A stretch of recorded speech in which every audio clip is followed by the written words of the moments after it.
In today's video, we're looking at the latest trade talk from around the NHL. We're looking at the Toronto Maple Leafs, the New York Rangers, and the Dallas Stars. Plus, we have a ton of news from NHL training camps. A lot more players on waivers, some more signings, players going back to junior, injuries, a whole lot more coming up next.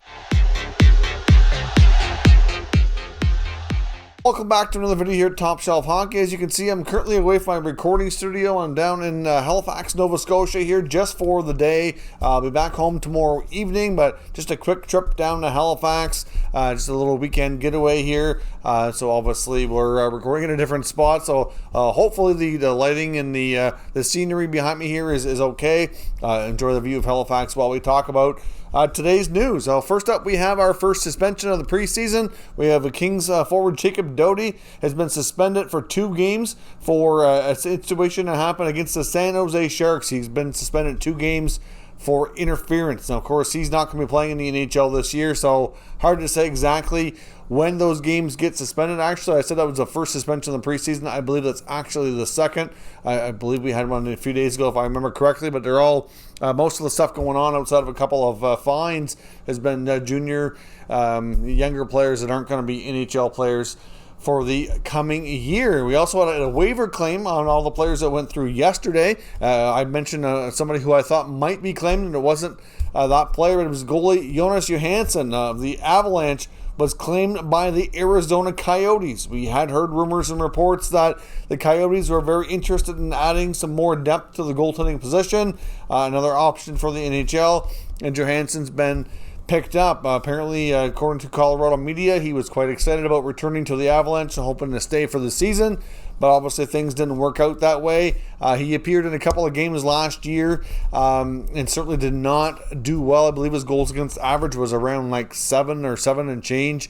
I'm not really sure that he's an NHL goalie, but he can be somebody to add to the depth and maybe play the AHL. I'm not sure what their plans are for him, but he'll now be an Arizona Coyote, at least for the time being, assuming they don't put him back on waivers at some point. We also have a slew more of players on NHL waivers here today. I'm not really sure we're going to see any claims. A lot of these guys are younger players that are just beyond their waiver exemptness, so they need waivers to go down to the minors. We have a long list here, so bear with me here as we go through it. It's quite a few, and it's going to refer to my notes here. The Flyers have Isaac Radcliffe and Linus Sandin.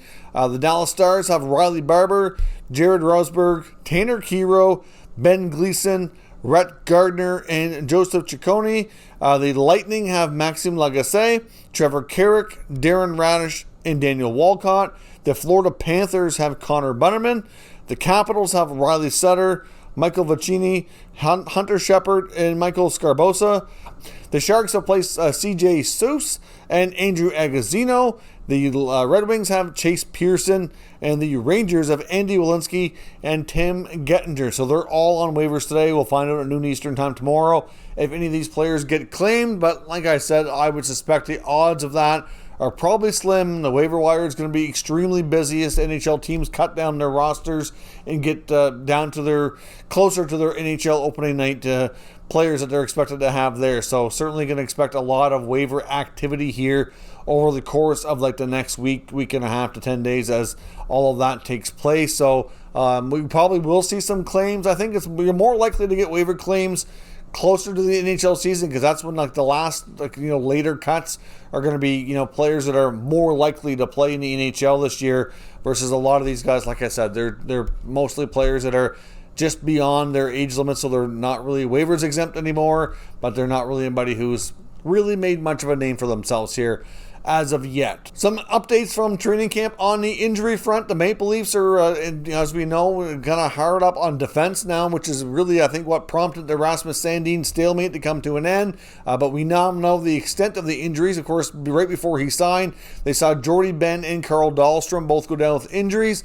Dahlstrom more likely was going to be an AHL defenseman, but a call-up option, and Ben was going to be probably somebody who was going to be like a 7-8 spot along with Victor Mete, depending on who's healthy, of course.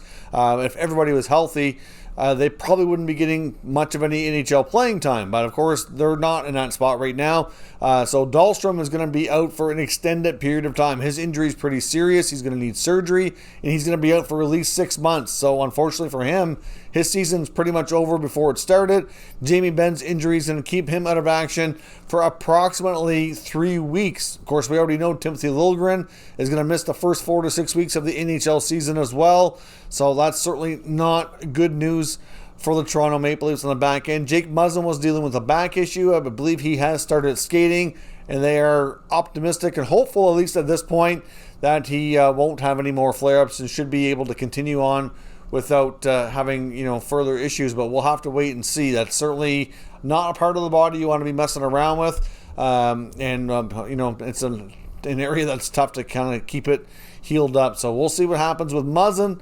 But that's the latest on Leafs blue liners. We also seen some other cuts today. A lot of players going back to junior. Some more prominent names. Montreal Canadiens have sent back Riley Kidney and Joshua Waugh. I know Brendan Othman of the New York Rangers was reassigned to the OHL as well. Othman had a good camp. Certainly looks like he's going to be a real good NHL player, just not quite yet. He can go back to junior, hopefully have a dominant year, maybe go to the World Juniors and really boost his confidence even further here. Same goes for the two Habs prospects in Kidney and Waugh. I think they're both real potential players for Montreal as well down the road, but they have the potential to have real good junior seasons as well. Montreal also announced a big cut as well, over 20 players cut, a lot of which were sent to Laval, including a couple of more prominent names like Jan Misak and William Trudeau. So obviously Montreal is getting, they're not obviously real close to the NHL roster, but they've certainly made a lot of cuts here so far. They've really trimmed things down. We also heard comments from Kent Hughes. I think there's some in the organization maybe a little disappointed so far in the play of Juraj Slafkovsky, the first overall pick from the 2022 NHL draft. Hasn't really had a great showing in the preseason action that he's been able to take part in games. I think he's looked good in practice and stuff, but I think they were hoping to see a little bit more success in games, but it hasn't come. I don't really think there's anything to worry about. The guy was just drafted, but it is possible at this point that they might decide to start him in Laval rather than, burn off some games at the NHL level. We'll have to see where things go and see how the rest of training camp goes for the young first overall pick. Now, another absence from the NHL is not an injury, but the Calgary Flames are going to be without defenseman Oliver Kylington for at least a while. It's hard to say exactly how long, put a timeline on it, but the defenseman apparently has left the team and is just dealing with a personal situation is all we know, but there were reports today from some Flames media indicating that personal situation, whatever it was he was dealing with, was fairly serious, and it is possible that he could be away for an extended time. We don't really know. Things could change, of course, but it is possible. So that obviously will likely accelerate a Michael Stone contract signing in Calgary. We'll have to see on that. And we do have our first PTO that's officially converted to a contract. Like I said, Michael Stone's another one that's really probably very likely to do that, but the San Jose Sharks and Scott Harrington have come to terms as well on a 1-year, 2-way contract. He was in Sharks camp on a PTO and made good on that one. We also have a few prospect signings today as well, including some players getting their ELCs, some of them which are also undrafted. The Edmonton Oilers have come to terms with a former 7th-round pick, Max Wayner, who was drafted in the 7th round in 2021. Obviously made some good progress. He's from the Moose Jaw Warriors of the Western Hockey League, so obviously to be only a year removed from being drafted that late, that's really good progress for him. Obviously good confidence, good growth in his game, so he gets his 3-year ELC. He was just, of course, recently returned to junior and will still continue playing for Moose Jaw. The Vegas Golden Knights have also signed an undrafted prospect, and that's Joe Fleming. Fleming gets a 3-year ELC with an average annual value of $859,000. Fleming is a defenseman who's 6'1", around 220 pounds, and played in the USHL. And the Florida Panthers have also signed another player who was also undrafted, and that's Kai Schwint, who's 6'4", 193 pounds, 18 years old, so he was just eligible for the draft this past year, but did not get picked, so he will be eligible here to be signing a new contract as a UFA here with the Florida Panthers and gets a 3-year ELC as well. And odd scenarios unfolding in the Canucks organization as well. Of course, the other day we talked about some serious allegations against the owner, Francisco Aquilini, but now we have another odd situation as well. Of course, some of you may be familiar with Rachel Doerrie, who was very much big into analytics, was hired by the Canucks this past offseason to be a part of their analytics department. And it wasn't all that long ago that it was announced that she was also going to be like an assistant coach and actually going to spend time on the bench this year with Bruce Boudreau. Now suddenly she's no longer with the organization and nobody is talking. She won't comment on it. The team won't comment on it. They finally put out something from reporters bugging them saying that she's no longer with the organization, but nobody will say what happened. Nobody will say if she was fired. Nobody will say if she quit. It just seems extremely weird. A new offseason acquisition, somebody who was supposed to be a big part of the organization in a variety of ways. Excited to be get into a coaching role, and then suddenly just like that, they're gone with no explanation. It just seems extremely odd. So I know Elliotte Friedman talked about it on his podcast today. We've seen Vancouver media all over it. Lots and lots of questions, not many answers, and it's really hard to say, but everybody seems to be convinced there is some kind of a story here of some kind, and I guess we'll have to wait and see as the reporters dig up information to find out what is going on and what led to the sudden change there right before the season starts. Now, Elliotte Friedman and Jeff Merrick on 32 Thoughts also were talking about a few things in regards to some trade talk, which we'll get into here as well. Of course, we know the Dallas Stars are in the midst of still negotiating with Jason Robertson, trying to get their young RFA signed to a contract, so he hopefully doesn't miss too much of the upcoming NHL season. At this point, if he doesn't get into training camp soon, it's quite likely he would at least miss the beginning of it, but it's really difficult to say exactly when they're going to come to terms. But Friedman mentioned that one way that they might be able to go longer term on a contract, obviously, which would get them a higher AAV, which would be that they need to shed money. And the main way they would do that would be to move goaltender Anton Khudobin. Now, of course, they have three goaltenders between Oettinger, Wedgwood, and Khudobin, so they can certainly afford to trade the veteran goaltender, that's for sure. I don't really think he's really factors in too much into their future plans at this point, so shedding his salary would be extremely helpful. So if we see any word of Anton Khudobin being moved by the Dallas Stars, that very well could likely trigger that Jason Robertson's contract negotiations might be progressing, and that maybe a longer term deal might be something that they can work out instead. Otherwise, the prediction still seems to hold that it's likely going to be a 3-year deal around $7 million per season. Just because right now, otherwise, without making additional moves and freeing up additional cap space, it'd be very challenging for the Stars to go any longer term and any bigger of an average annual value. Now, on to the New York Rangers. Reports from New York Post indicate that we should likely see some cost-cutting moves from the Rangers, but it may not happen right away. This is not something that's really going to be short-term. This is more of a longer-term solution. I think it could even be at the end of the season, to be honest. I don't think the Rangers are really going to be trying to weaken themselves in a year where they're probably expecting to contend for the Eastern Conference and think they have a legit shot at a fairly Stanley Cup in the fairly near future here. I mean, look how good they did last year, made it to the Eastern Final. I think they're going to try to build off that, but certainly in an extremely tight cap situation with a lot of long-term big money deals on the books. They are going to get to a point where some of their kids are going to need extensions, and they're going to have a tough time affording it. Now, of course, we found out the other day that the salary cap is expected to rise approximately $10 million, but that's not for 3-4 years out.